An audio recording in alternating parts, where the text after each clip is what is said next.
দুনিয়ার মুসলমান কেমনে কোরআন মানুষের আদর্শ পরিবর্তন করে।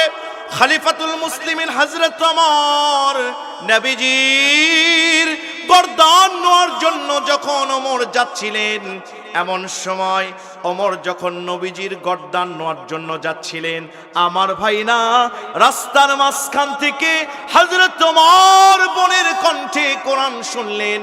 কোরআন বলছেন তুলিয়াত আলাইহিম আয়াতুহু যাদাতহুম ঈমানাও আলা রাব্বিহিম ইয়াতাওয়াক্কালুন।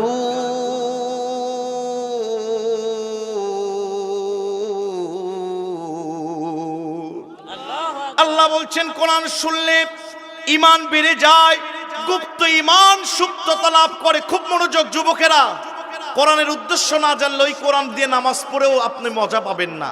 উদ্দেশ্য জানা লাগবে, ঠিক কিনা বলেন ভাইরা আমার? খুব মনোযোগ দিবেন। হযরত ওমর যখন আল্লাহর নবীজির গর্দান নেওয়ার জন্য ওমর যাচ্ছিলেন, এমন সময় বোনের কণ্ঠে ওমর যখন কোরআন শুনলেন, হযরত ওমরের ঈমানের ভিতরে দামামা বেজে গেল। এটা পৃথিবীর কোনো মানুষের রচিত কিতাব হতে পারে না। নিশ্চয়ই অতুলনীয় কিতাবের মালিক যিনি, জবান খুলে বলেন তার নাম কি? আল্লাহর কথা ওমরের মনে হয়ে গেল। ওমর বিশ্বনবীর দরজার কাছে গেলেন। সাহাবীরা বলছে ওমর আসছে, ইয়া রাসূলুল্লাহ আপনার গর্দান নেওয়ার জন্য। আমাদের জীবনে এক ফোঁটা রক্ত থাকা পর্যন্ত আপনার কোন পশমে আমরা আঘাত হতে দেব না। ইয়া রাসূলুল্লাহ, ইয়া হাবিবাল্লাহ, নবীজি আমরা আপনার সামনে দাঁড়িয়ে যাব, ওমরের সামনে দাঁড়িয়ে যাব। যেন বারবার বলছে ওমর আমাকে মারতে আসবে না, ওমর আজকে একটা পরিবর্তন দেখায় দিবে। হযরত ওমর বিশ্বনবীর কাছে এসে বলছেন, ইয়া রাসূলুল্লাহ, ইয়া হাবিবাল্লাহ, নবীজি আমি ওমর আপনার গর্দান নিতে এসেছিলাম, কিন্তু রাস্তার মাঝখানে কোরআন আমার আদর্শের মোড়কে এমন পরিবর্তন করে দিয়েছে, আমি আর আপনাকে তরবারির আঘাত দিতে চাই না, বরঞ্চ আমার তরবারি আপনার পায়ের সামনে রেখে দিয়া, আপনার হাতে হাত দিয়া তাওবা পড়ে কালেমা পড়ে মুসলমান হয়ে গেলাম। ইসলামের সুচিতল ছায়ায় স্থাপিত হয়ে গেলেন হযরত ওমর।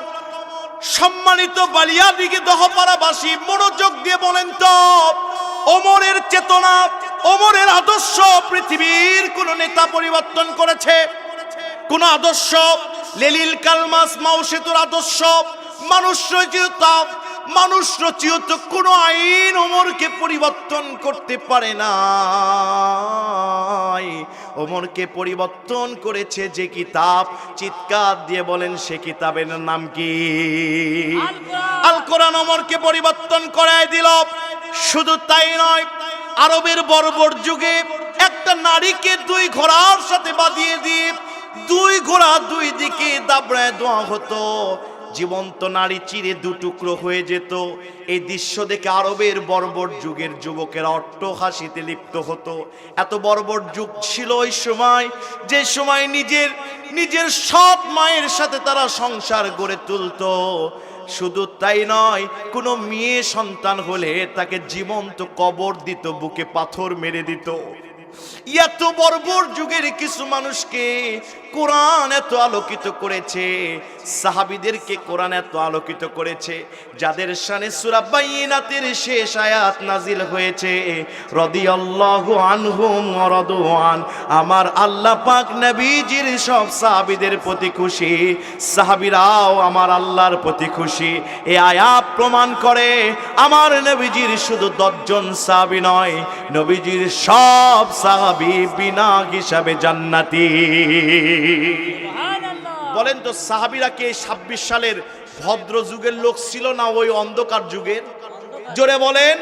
অন্ধকার যুগের লোকদেরকে কোরআন এত আলোকিত করলো, যাদের সম্পর্কে আল্লাহ সন্তুষ্টির আয়াত নাজিল করে দিল।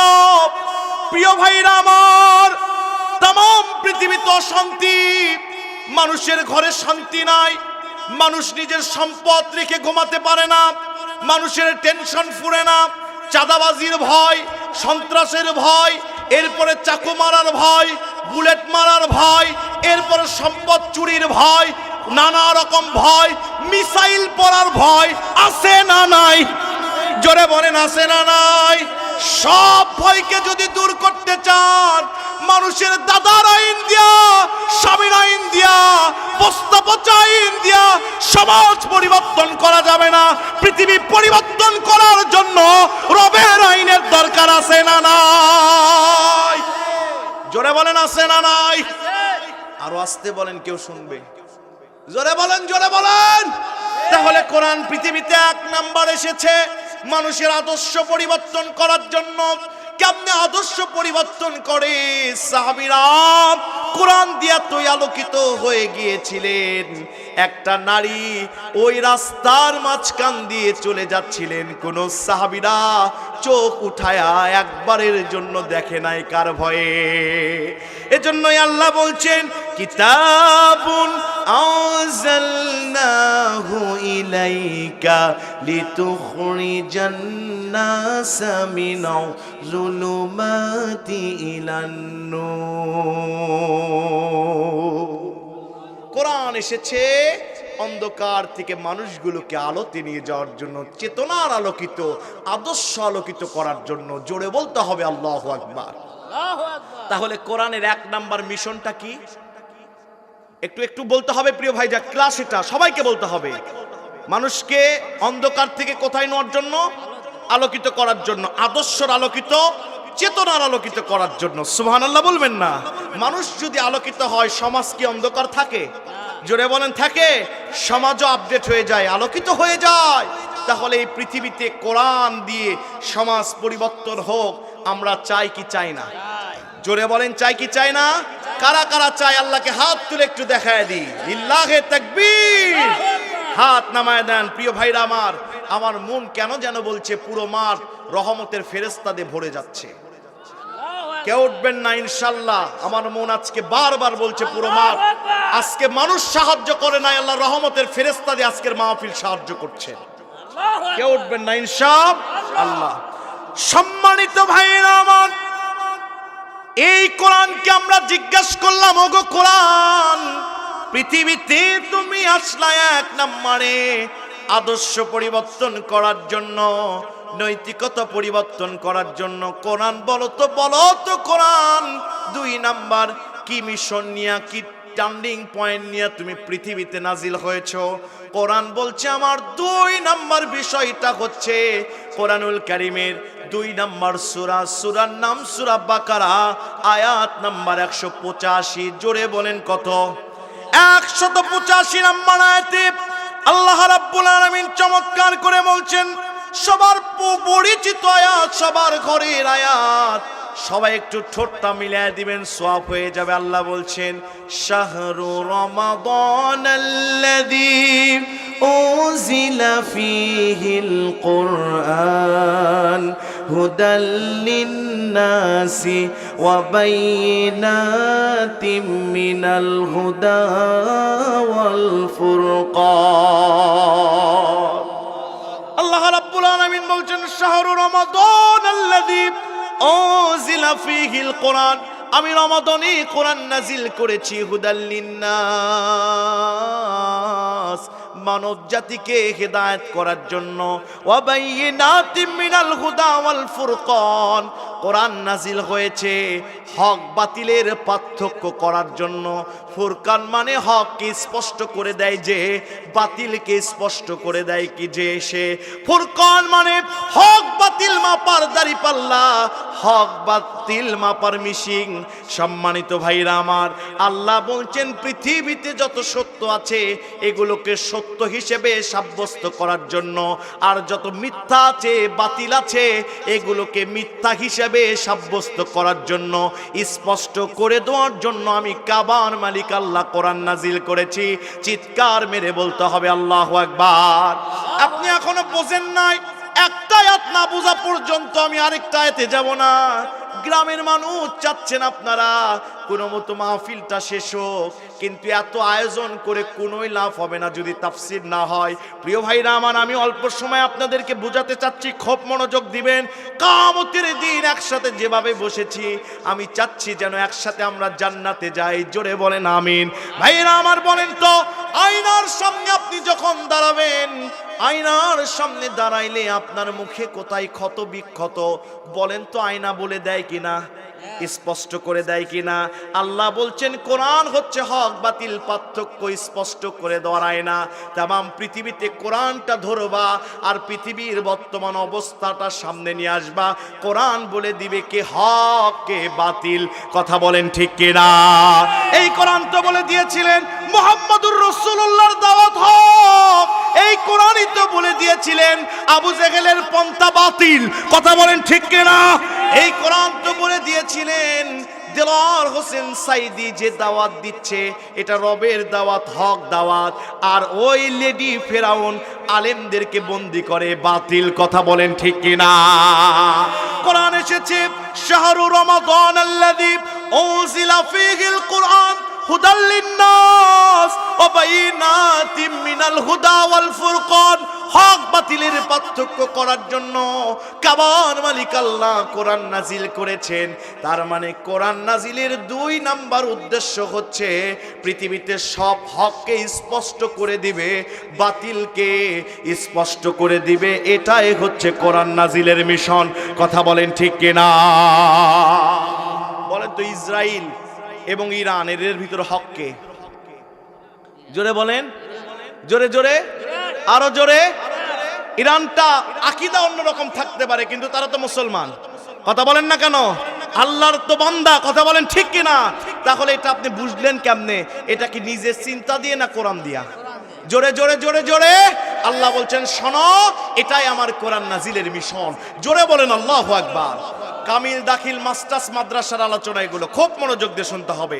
তাহলে কোরআন নাজিলের 2 নম্বর উদ্দেশ্য পৃথিবীতে হক বাতিল স্পষ্ট করে দেয় কোরআন। আর 1 নাম্বারটা হচ্ছে অন্ধকার থেকে কোথায় নিয়ে যাবে? আলোর পথে। এই তো সুন্দর, আপনারা ক্লাসটা বুঝছেন, আলহামদুলিল্লাহ। আল্লাহকে প্রশ্ন করলাম, আল্লাহ গো আপনি একটু বলে দেন আপনার কিতাব নাজিলের 3 নাম্বার উদ্দেশ্যটা কি? আল্লাহ বলছেন আমার কোরআন কোনো মূর্খ কিতাব নয়। প্রশ্ন করবি, কোরআন উত্তর দিয়ে দিবে। এমন কোনো প্রশ্ন নাই যে এই প্রশ্নের ডাইরেক্ট ইনডাইরেক্ট উত্তর আমার কোরআন দিতে পারে না। আমি এই কোরআনের ভিতরে খুলে খুলে বর্ণনা করে দিয়েছি। আমি মহাবিশ্বের মহাগ্রন্থ কোরআন নাজিলের 3 নাম্বার উদ্দেশ্যটা কি দিয়েছি শোন। কোরআনুল কারীম আমাদেরকে জানিয়ে দিচ্ছেন, চমৎকার করে জানিয়ে দিচ্ছেন। কোরআনুল কারীমের এটি 17 নম্বর সূরা। সূরার নাম সূরা বনী ইসরাইল। জোরে বলেন কি নাম? সূরা বনী ইসরাইলের 81 নম্বর আয়াতে আল্লাহ চমৎকার করে বলছেন, ইন্না, আল্লাহ পাক বলছেন, অনুনাজ্জিলু মিনাল কুরআনি মা হুয়া শিফাউ ওয়া রাহমাতুল লিল মুমিনিন। অনুনাজ্জিলু মিনাল কুরআন মা হুয়া শিফাউ ওয়া রাহমাতুল লিল মুমিনিন। পৃথিবীতে কোরআন এসেছে জাগতিক যত সমস্যা, শুধু দেহের সমস্যা নয়, শুধু ঝাড়ফুঁক দেওয়ার জন্য কোরআন দেই নাই। পৃথিবীতে যুগ যত আপডেট হোক না কেন, আপডেট যুগের আপডেট সমস্যার সমাধানও আমার কোরআন করতে সক্ষম। আল কোরআনু ইউফাসসিরুহুজ জামান। কোরআন প্রত্যেকটা যুগের জন্য ম্যাচুইড কিতাব। পৃথিবীতে যত সমস্যা আসবে সব সমস্যার সমাধান করার জন্য আমি মহাবিশ্বের মহাগ্রন্থ কোরআন নাজিল করেছি। জোরে বলেন আল্লাহু আকবার। তাহলে কোরআন নাজিলের 3 নম্বর উদ্দেশ্য পৃথিবীতে যত সমস্যার সমাধান কোরআন করতে পারে কিনা? জোরে বলেন পারে কিনা? বর্তমান বাজারে তেলের সমস্যা আছে না নাই? জোরে বলেন আছে না নাই? 120 টাকা নাকি লিটার, না কত? 120 টাকা লিটার, 180 টাকা লিটার দিয়েও পাওয়া যাচ্ছে না। কথা বলেন ঠিক কিনা? বলেন তো তেলের এই সমস্যা সমাধান কি কোরআনে নাই? আছে কি? আমি যদি দেখায় দিই আপনারা খুশি হবেন না? জোরে বলেন খুশি হবেন না? আল্লাহকে বললাম, আল্লাহ বর্তমান সমাজের যে তেলের সমস্যা, এই সমস্যার সমাধানও কি কোরআনে আছে?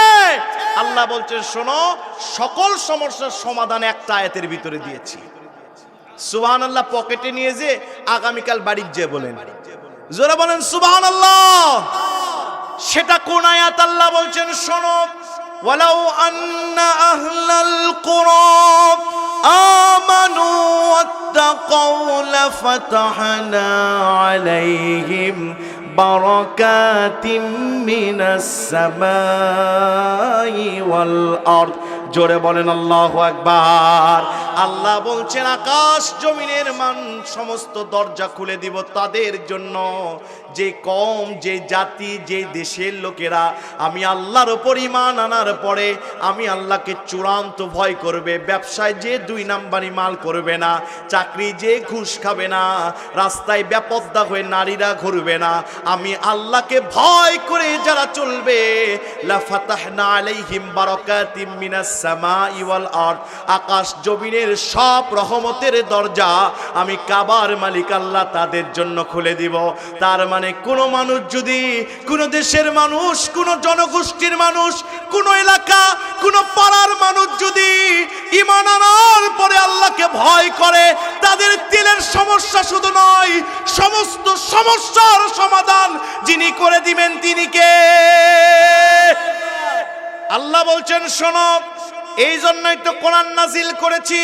কোরআন নাজিলের 3 নাম্বার মিশন হচ্ছে সকল সমস্যার সমাধান দিতে পারে।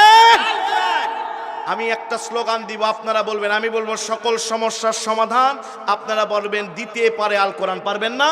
সকল সমস্যার সমাধান দিতে পারে আল কোরআন, সকল সমস্যার সমাধান দিতে পারে লিল্লাহি তাকবীর। তাহলে কোরআন নাজিল হয়েছে 3 নম্বরে পৃথিবীর সমস্ত সমস্যার সমাধান করার জন্য। এটা কি 2026 সালের শুধু? আল্লাহ যদি 3026 সালও দেয়, ওই যুগেরও সমস্যার সমাধান কোরআন করতে পারে কিনা? জোরে বলেন করতে পারে কিনা? আজকে অনেকে বলছে কোরআন হচ্ছে ওল্ড ভার্সন, কোরআন দিয়ে দেশ সংসদ পরিচালিত হতে পারে না। আমরা বলি মানুষের বস্তাপচা আইন, যেটা 17 বার চেঞ্জ করা হয়েছে, আবার চেঞ্জ করার জন্য সিদ্ধান্ত নেওয়া হচ্ছে। এই বস্তাপচা আইনের মুখে ঝাঁটাপিটা করে কোরআন দিয়ে পরিচালিত করো, তামাম পৃথিবীতে কোরআন শান্তি এনে দিবে।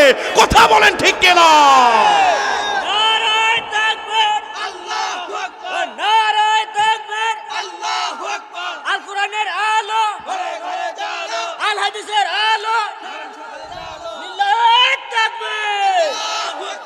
তাহলে মাইকের সাউন্ড কমাবেন না? হ্যাঁ। তাহলে পৃথিবীতে কোরআন এসেছে 3 নাম্বার সকল সমস্যার সমাধান করার জন্য। জোরে বলেন আল্লাহু আকবার। আজকে বলে আমরা একটু সময় লাগতেছে সমস্যার সমাধান করতে, আমরা বলছি সময় দিচ্ছি, আমরা দিই। আমরা 56 বছর সময় দিয়েছি। কথা বলেন ঠিক কিনা? আমরা আরো দিতে রাজি আছি, কিন্তু পারবেন না। সবার সকল সমস্যার সমাধান করতে পারবেন না, গুটি কয়েক পারবেন। কারণ সকল সমস্যার সমাধান আছে যে কিতাবে, তার নামটা কি? আল কোরআন। আল কোরআনের পথ, এই পথই আসল পথ। আল হাদিসের পথ, এই পথই আসল পথ। অন্য পথে, অন্য মতে নেই যে রাহাবাত। আল কোরআনের পথ, এই সফলতার পথ। আল কোরআনের পথ, এই নাজাত পাওয়ার পথ। আল কোরআনের পথ, এই জান্নাত যাওয়ার পথ। মারহাবা বলবেন না? তাহলে কোরআন নাজিলের 3 নাম্বার উদ্দেশ্য হচ্ছে সমস্যাগুলোর কি করে দিবে? সমাধান। আলহামদুলিল্লাহ। আল্লাহ রাব্বুল আলামিনকে প্রশ্ন করলাম, মালিক কোরআন নাজিলের 4 নাম্বার উদ্দেশ্যটা কি? আল্লাহ রাব্বুল আলামিন तमाम পৃথিবীর মানবতাকে জানিয়ে দিয়ে বলছেন, শোনো দুনিয়ার মানবতা, এই পৃথিবীতে আমি যে কোরআন নাজিল করেছি, এই কোরআন নাজিলের 4 নাম্বার উদ্দেশ্যটা কি? কোরআনুল কারীম থেকে শুনে নাও।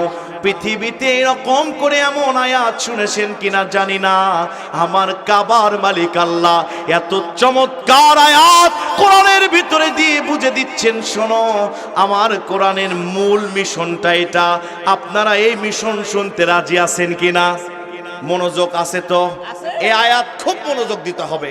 কোরআনুল কারীমের 21 নম্বর সূরা, সূরার নাম আম্বিয়া, আয়াত নাম্বার 18। জোরে বলেন কত? আরো জোরে। আল্লাহ রাব্বুল আলামিন চমৎকার করে বলছেন, শোনো, বাল নাকযিফু বিল হাক্কি আলাল বাতিল ফায়াদমাগুহু ফাইযা হুয়া যাহিক ওয়া লাকুমুল ওয়াইলু মিম্মা তাসিফুন।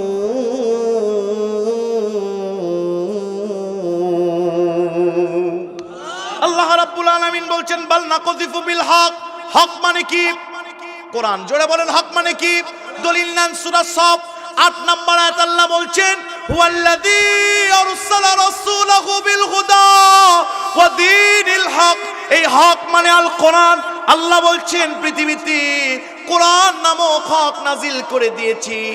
4 নাম্বার মিশনটা কি জন্য? শোনো শোনো, আরবিতে তামগুন মানে মগজ। জোরে বলেন তামগুন মানে কি?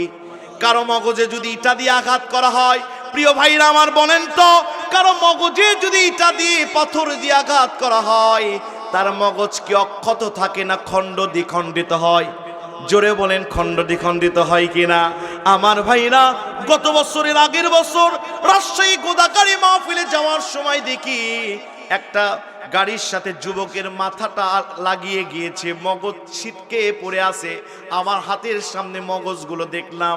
প্রিয় ভাইরা আমার, তাহলে মগজে যদি আঘাত করা হয়, বোঝা গেল মগজে আঘাত করলে মগজ খণ্ড দ্বিখণ্ডিত হয়। আল্লাহ বলছেন, বাল নাকযিফু বিল হক আলাল বাতিল। বাতিল অর্থনীতি, বাতিল রাজনীতি, বাতিল সংস্কৃতি, বাতিল শিক্ষানীতি, বাতিল চিকিৎসা নীতি, বাতিল ব্যাংকিং ব্যবস্থা, সব বাতিল নীতির মাথার উপর আঘাত করে চূর্ণ বিচ্ছিন্ন করে দেওয়ার জন্য আমি মহাগ্রন্থ কোরআন নাজিল করেছি। জোরে বলেন আল্লাহু আকবার। তাহলে কোরআন এসেছে দাদা বাবুদের রচিত শিক্ষা ব্যবস্থার মাথার আঘাত করার জন্য, এরপরে ইহুদিদের রচিত চিকিৎসা ব্যবস্থার মাথার আঘাত করার জন্য, এরপরে মানুষ রচিত রাজনীতির মাথায় আঘাত করে দিয়া চূর্ণ বিচ্ছিন্ন করে দিয়ে খণ্ড দ্বিখণ্ডিত করার জন্য আমার কাবার মালিক আল্লাহ মহাবিশ্বের মহাগ্রন্থ কিতাব নাজিল করেছেন। চিৎকার দিয়ে বলেন আল্লাহু আকবার। এই কথা বলে আল্লাহ ক্ষান্ত হন নাই। আল্লাহ কত পাওয়ারফুল, খুব চমৎকার দিয়ে শুনবেন। আল্লাহ বলছেন, বাল নাকযিফু বিল হাক্কি আলাল বাতিল ফায়াদমাগুহু ফাইযা হুয়া যাহিক। যাহিকের ব্যাখ্যায় তাফসিরে জাবিরি খুলবেন, যাহিক মানে কোনদিন যদি কোরআনী নীতি প্রতিষ্ঠা হয়ে যায়, মানুষের নীতিগুলো চিরতরে কবর রচিত হবে। চিরতরে। মোল্লার কথা না আল্লাহর কথা। আফগানিস্তানে ইসলাম আসার আগে একটা বেদেনা ছিল মাত্র 250 থেকে 500 গ্রাম। আজকে আফগানিস্তানে ইসলাম ঢোকার পরে এক একটা বেদেনা হচ্ছে 2 কেজির উপরে। সুবহানাল্লাহ বলবেন না? তাহলে ইসলাম আসলে বাতিল নীতিগুলো কবর রচিত হয়ে যাবে। আল্লাহ বলছেন, ওয়ালাকুমুল ওয়াইলু মিম্মা তাসিফুন।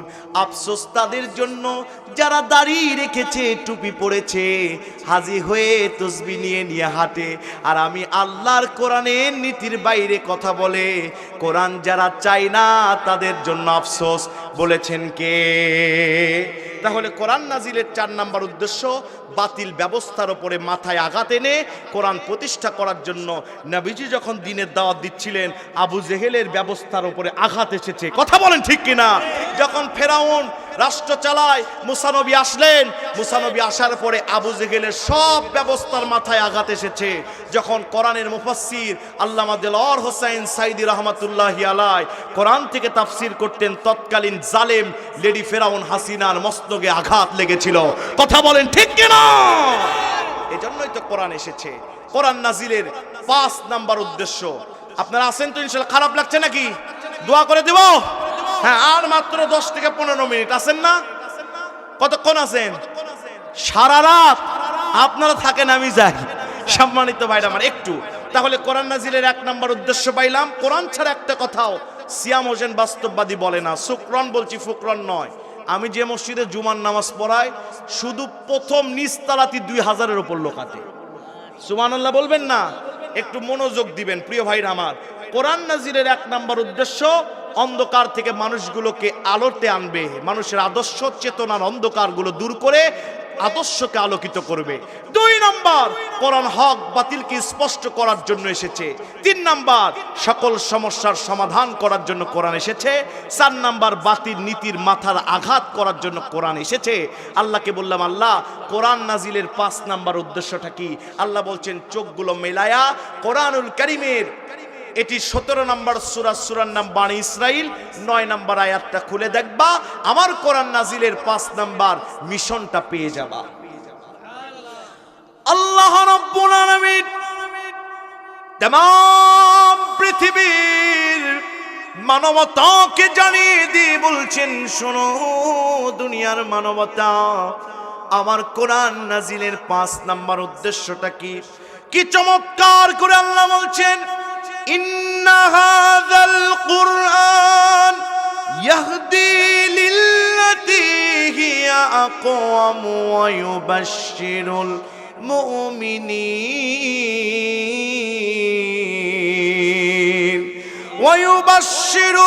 মুমিনিন আল্লাযীনা ইয়ামালুনাস সালিহাতি আন্না লাহুম আজরান কাবীরা।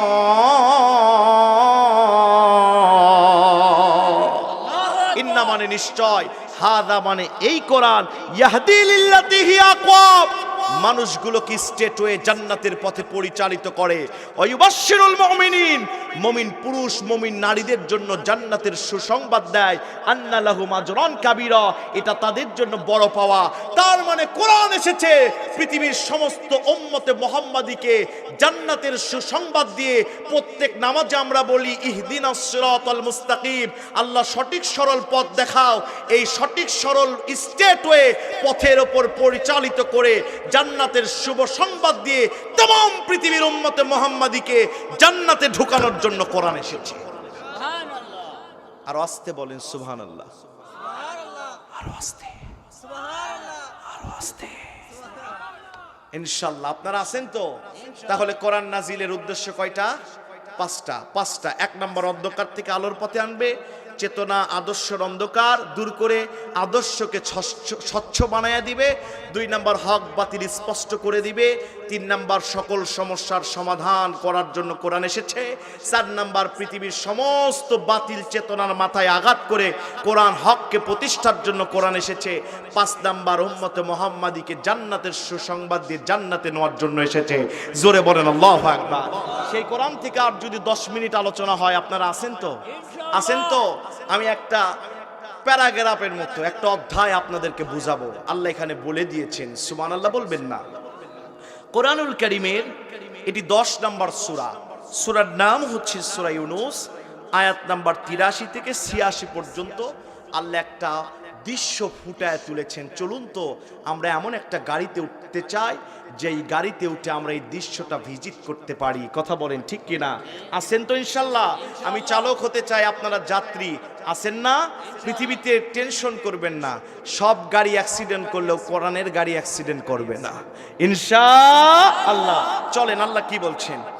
আল্লাহ রাব্বুল আলামিন কোরআনুল কারীম সূরা ইউনূসের 83 নম্বর আয়াতে চমৎকার করে तमाम পৃথিবীর মানব জাতিকে একটা দৃশ্য দেখায় দিয়ে বলছেন, শোনো, ফামা আমানা লিমূসা ইল্লা যুররিয়াতুম মিন কওমিহি আলা খাউফিম মিন ফিরআউন। আল্লাহ রাব্বুল আলামিন বলছেন, আমার নবী কালিমুল্লাহ মুসা আলাইহিস সালাম, যিনি আমি কাবার মালিক আল্লাহর সাথে ডাইরেক্ট কথা বলতেন, সেই মুসা নবী যখন তার কওমের লোকদেরকে দ্বীনের দাওয়াত দিলেন, মুসা আলাইহিস সালাম যখন দাওয়াত দিলেন, ইল্লা যুররিয়াতুম মিন কওমিহি, তার কওমের কিছু সংখ্যকই মানুষ শুধু তার দাওয়াতটা গ্রহণ করলেন। যেমন আজকের মাহফিলের দাওয়াত দেওয়া হয়েছে, সবাই গ্রহণ করতে পারে নাই, কিছু সংখ্যক মানুষ গ্রহণ করেছে। কথা বলেন ঠিক কিনা? মুফাসসিররা বলছেন যুররিয়াতুম মানে পরিবার, কিন্তু এখানে পরিবার অর্থ করলে হবে না, যুররিয়াতুম মানে ক্ষুদ্র একটা জাতি। মুফাসসিররা বলছেন যুররিয়াতুম মানে ক্ষুদ্র কিছু যুবকরা, কিছু মানুষরা শুধু মুসা নবীর দাওয়াতটা গ্রহণ করলেন। আলা খাউফিম মিন ফিরআউন ওয়া মালাইহি, সবাই কেন গ্রহণ করলো না? দুইটা কারণে। চমৎকার করে আওয়াজ দিয়ে বলবেন কয়টা কারণে? আরো জোরে। নাম্বার 1, ফার্স্ট অফ অল খাউফিম মিন ফিরআউন, মুসার জাতির লোকেরা ফিরআউনকে অত্যন্ত ভয় করতেন। ফিরআউনকে ভয় করার কারণে হক আসার পরেও তারা হককে গ্রহণ করতে পারে নাই, হকের পথে চলতে পারে নাই। মনে বারবার বলেছে মুসা সত্য, মনে বারবার বলেছে হারুন সত্য, হারুন এবং মুসা আল্লাহর পয়গম্বর। বারবার বলার পরেও মুসার কওমের লোকেরা সবাই এর ভিতরে মাত্র কয়েকজন কালেমা পড়েছে, অধিকাংশ লোকগুলো কালেমা পড়তে পারে নাই, ঈমান আনতে পারে নাই। কার ভয়ে? না, ফিরআউনের ভয়ে। কার ভয়ে? জোরে বলেন কার ভয়ে? আরো জোরে। আমাদের দেশে আমরা ইসলাম জানার পরেও এক সময় ছিল, মাত্র 2 বছর আগে আমরা ইসলামের পথে চলতে পারি নাই। হক জানার পরেও কোরআনের মাহফিলে হক বলতে পারি নাই, হক জানার পরেও জুমার মেম্বারে হক বলতে পারি নাই, লেডি ফিরআউন হাসিনার ভয়ে। কথা বলেন ঠিক কিনা? বলতে পারি নাই। কিন্তু ফিরআউন কিন্তু ডুবেছিল, কালেমা পড়তেছিল ওই সময়, ঠিক কিনা? এও ডুবেছিল।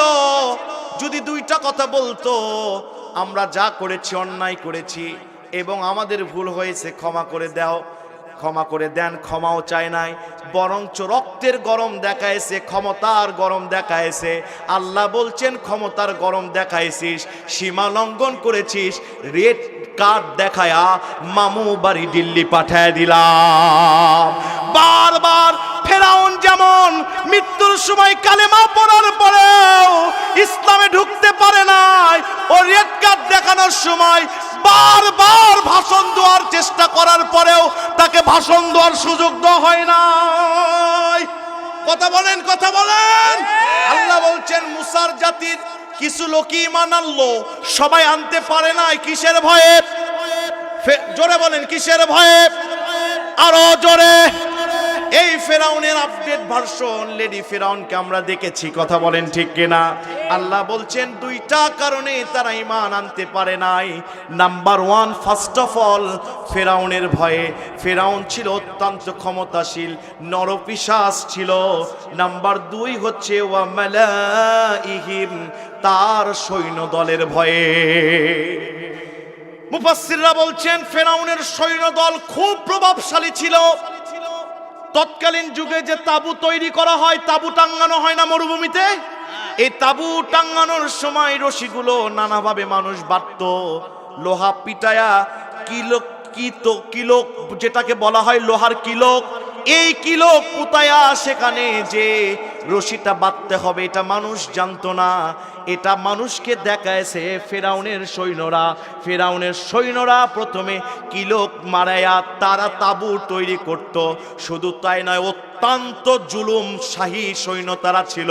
কেউ যদি কালেমা পড়তো, ওপেনে তাকে হত্যা করে চিরে 2 টুকরো করত। এত ভয় ফিরআউনের, ভয় ফিরআউনের সৈন্য নির্যাতনের ভয়ে মানুষ ঈমান আনতে পারে নাই বেশিরভাগ মানুষ। কিন্তু জানতো মুসা সভ্য নেতা, ঠিক কিনা বলেন? ঈমান আনতে পারে নাই। আল্লাহ বলছেন শোনো, আইয়াফতিনাহুম, ঈমান আনতে কেন পারে নাই? শোনো, যে ব্যক্তি ঈমান আনতো তাকে অত্যন্ত নির্যাতনের স্টিম রোলাতে তারা সামিল করে দিত। অত্যন্ত নির্যাতন তারা করত। ঈমান আনার পরে ঈমান এনে ঘরে কেউ বসে থাকতে পারত না, তাকে নির্যাতন দেওয়া হতো একের পর এক। আমার ভাইরা একটা মিসাল দিলে বুঝবেন, এখানে অনেক মানুষ আছেন, উত্তরটা দিবেন। ফিরআউনের বইয়ের নাম কি ছিল? জোরে বলেন কি ছিল? আসিয়া আলাইহিস সালাম।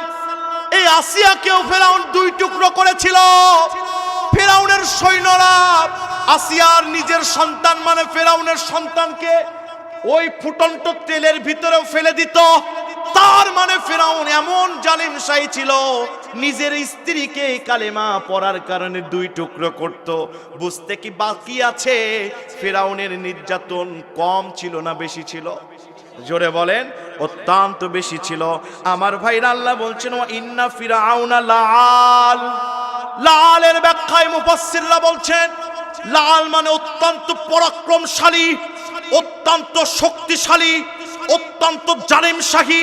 তার মানে ফেরাউনের শক্তির সম্পর্কে যিনি বর্ণনা দিয়েছেন তিনি কে? জোরে বলেন কে? আল্লাহ বলছেন ফেরাউন অত্যন্ত ক্ষমতাশালী ছিল। ফিরাউন লাআলিন ফিল আরদ, জমিনে লাআলিন ফিল আরদ, জমিনে অত্যন্ত ক্ষমতার দাপট সে দেখাইতো। আমি আল্লাহ এই ফেরাউনকে দুনিয়া থেকে নাস্তানাবুদ করে দেখাইছি। পৃথিবীতে যারা ফেরাউনের মতো লাল ক্ষমতার অপব্যবহার করবে তাদেরকেও আমি নাস্তানাবুদ করে দুনিয়া থেকে বিদায় করব। আমার ভাইরা, এই ইসরায়েল এবং এই আমেরিকা একদিন মাটির সাথে মিশে যাবে। কথা বলেন ঠিক কিনা? মাটির সাথে মিশে যাবে। আল্লাহ বলছেন ওয়া ইন্নাহু লামিনাল মুসরিফিন।